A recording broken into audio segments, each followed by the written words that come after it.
You check your banking app before you check on your own family. You do it in the elevator. You do it at a red light. You do it lying in bed at 2 a.m., thumb hovering, heart already picking up speed before the number even loads.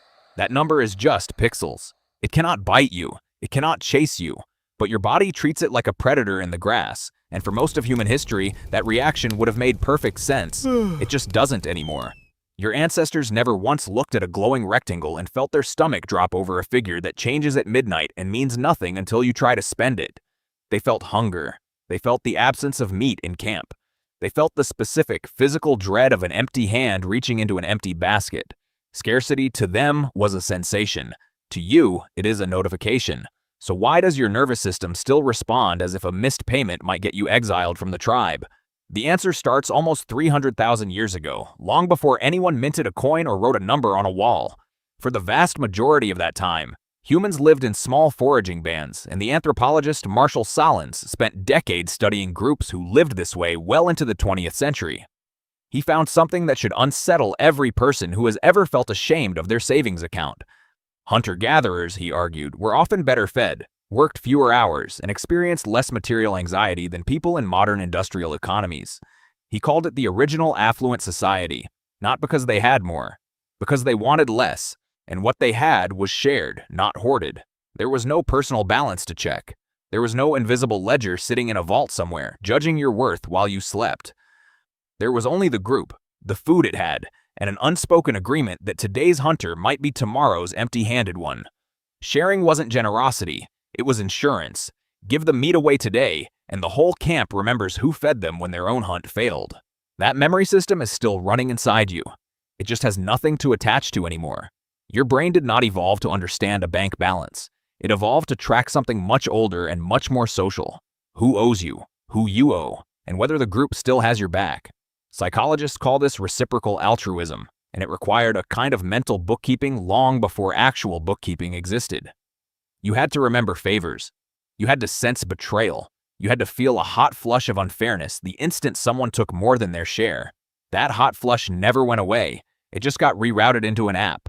In 1979, the psychologists Daniel Kahneman and Amos Tversky published a study that would eventually reshape how economists understand the human mind. They called it prospect theory, and one of its central findings was almost absurdly simple. Losing money hurts roughly twice as much as gaining the same amount feels good, not a little more, roughly double. Your brain isn't calculating your finances like a spreadsheet. It's reacting like every dollar lost is a piece of meat stolen from a shared fire that might never be replaced. Feel that the next time a subscription renews without warning. This is why a $10 surprise charge can ruin your entire afternoon, even when you technically have the money to cover it. It isn't about the $10, it's about the ancient alarm that fires when resources disappear without your permission, the same alarm that once meant someone raided your stores while you slept. Your body doesn't know the difference between a thief in the night and a company quietly increasing its monthly fee. It just knows something was taken. The neuroscientist Robert Sapolsky spent much of his career studying stress in baboons, and one of his most striking discoveries was this. For social primates, chronic stress rarely comes from physical danger anymore. It comes from social and psychological uncertainty. Rank, belonging, and unpredictability cause far more damage than an actual predator ever does because the threat never fully resolves. A lion either eats you or it doesn't. Uncertainty about your place in the group can gnaw at you for years. A bank balance is uncertainty that never fully resolves either. It fluctuates. It depends on forces you can't see, decisions made in boardrooms you'll never enter, algorithms adjusting prices while you sleep. Your ancestors could see the herd. They could see the harvest. They could watch the sky and know more or less whether the coming season would be lean or full. You cannot watch inflation happen. You cannot see a recession coming the way you'd see storm clouds gather. So your body does the only thing it knows how to do with an invisible threat. It stays braced for one all the time. There's a reason financial stress shows up in the body the same way physical danger does. Elevated cortisol, disrupted sleep, a tightness in the chest that has nothing to do with your heart and everything to do with your nervous system deciding the tribe might cast you out. The researcher John Coates, who studied physiology on a real trading floor, found that financial professionals under pressure showed hormonal spikes strikingly similar to those seen in physical combat. Not a metaphor, an actual biological overlap. Your body genuinely cannot always tell the difference between a market crash and a threat to your survival. which means every time your balance dips, some ancient part of you quietly prepares to fight or flee from a number. Now picture your ancestor again, thousands of years ago, watching the last of the dried meat disappear from the storage pit. That fear was proportional. It was immediate. It ended when the next hunt succeeded, and everyone in camp knew it. Your fear rarely ends that cleanly. It doesn't dissolve when the hunt succeeds, because there is no single hunt. There's just an ongoing, abstract, numerical tally that can move against you at any hour, for reasons you'll never fully see or control. No wonder you keep checking. Checking is an old behavior wearing new clothes. It's the same impulse that once made your ancestors glance toward the tree line or count the herd twice before dark. It's vigilance. It's the body trying to gather information the only way it knows how, even when the information changes nothing and the threat can't be resolved with a glance. Your thumb taps the app the way an ancient hand once reached instinctively toward a spear. Except the spear could actually protect you. This is the quiet cruelty of modern money. It borrowed the emotional wiring built for immediate, physical, social survival, and then handed that wiring an abstraction it was never designed to hold. You feel shame around debt the way your ancestors felt shame around failing to provide for the group, because both trigger the same fear of exile. You feel a rush around a windfall the way they felt relief at a successful hunt, because both signal, however briefly, that the group might survive another season. Except there is no group anymore. Just you, a screen, and a number that updates in silence. Understanding this doesn't erase the fear. It reframes it.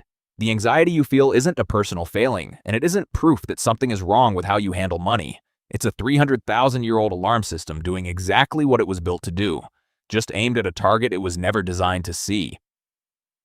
Your body isn't malfunctioning when your stomach drops at a low balance.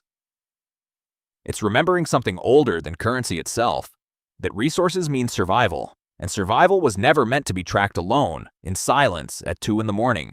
Think about how strange this would have looked to your ancestors.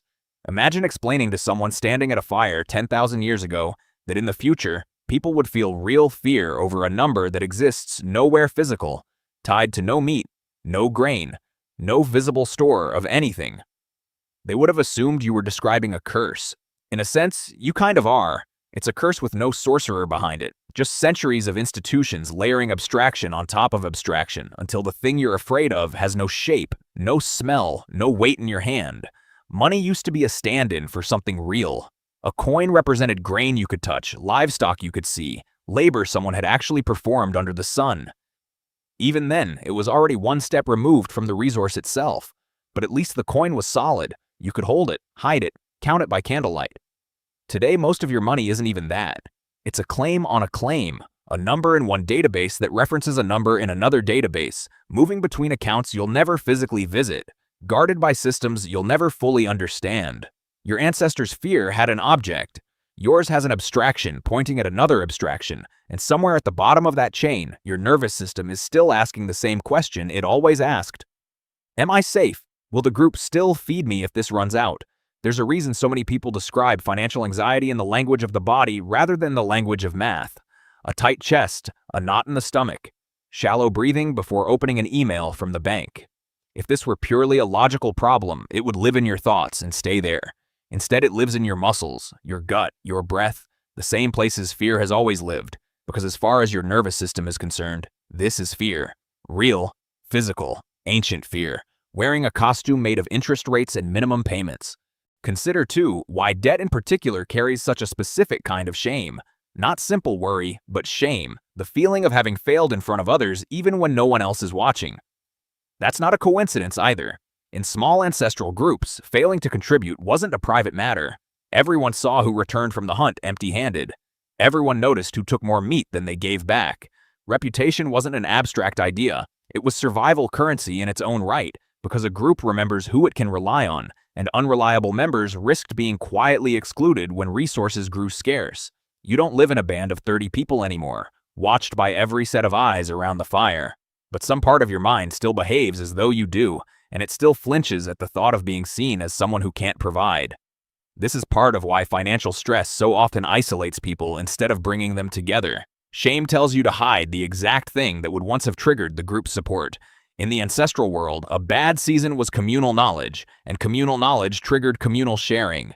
In the modern world, a bad month is a secret you keep from your friends, your partner, sometimes even yourself, scrolling past the number instead of facing it.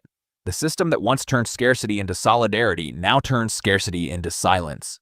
None of this means the fear is irrational in a simple sense. It means the fear is misapplied. Your body is running an old, well-tested survival program on a completely new kind of threat, one that doesn't resolve the way ancestral threats resolved. A bad hunt ended. A failed harvest ended once the next planting came in. A depleted account rarely ends so cleanly. It can hover in the background for years, restocked slightly, depleted again, never fully safe and never fully catastrophic, which means the alarm in your body never really gets the signal to stand down. It just keeps humming at a low, exhausting frequency month after month. Understanding where that hum comes from won't make it disappear overnight, but it changes what you do the next time your stomach drops at a number on a screen. Instead of treating that reaction as evidence that something is wrong with you, you can recognize it for what it actually is. The oldest alarm system you own, still faithfully doing its job, still trying to protect a version of you that lived by firelight, ate what the group provided, and measured safety in shared meat instead of digits. It was never built for a database. It was built for you. Tonight, when you check your banking app before you check on your own family, notice what's actually happening underneath it. That isn't weakness. That's an ancient, deeply social brain, still trying to protect a version of you that hasn't existed for thousands of years, using the only language it has left to speak,